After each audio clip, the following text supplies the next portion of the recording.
My name is Perla de Leon, and I am a New York City photographer. I am here at the Smithsonian American Art Museum talking about my photography series called South Bronx Spirit.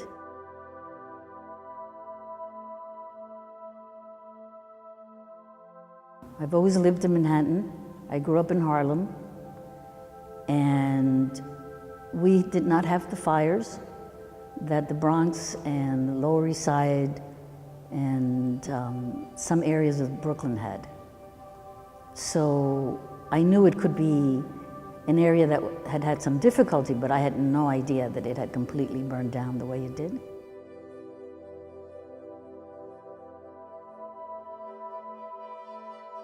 At first, maybe they thought I was a newspaper person.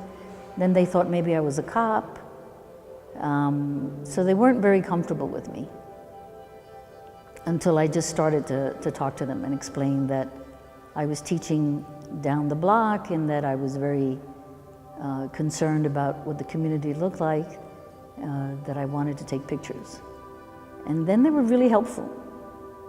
One gentleman called Pepe noticed that my car had tires that were on their last threads, and he said, "I'll get you some tires if you need some tires, because it's important that you tell people what's happening here."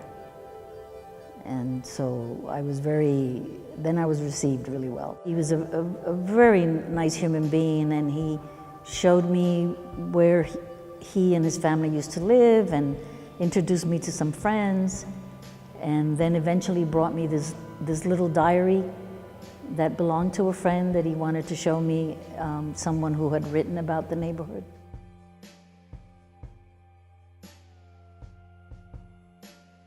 When I first arrived on Charlotte Street, the infamous Charlotte Street, besides teaching at the little school up the hill, I was very aware, because it was still nice weather, of all this laughter and children giggling, and it was like, okay, there's some life here. Let's follow. Let's go see where these children are.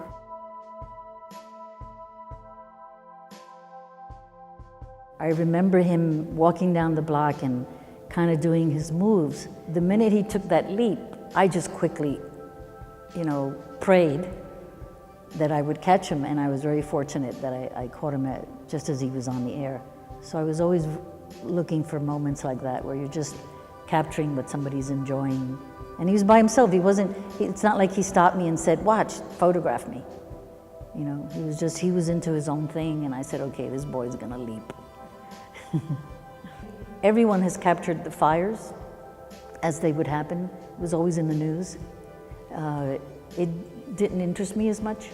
You can see it obviously in the background and in the photographs, but I wanted to show more the life that was there. I feel that my photographs capture the spirit of the kids. For me, it's just resilience.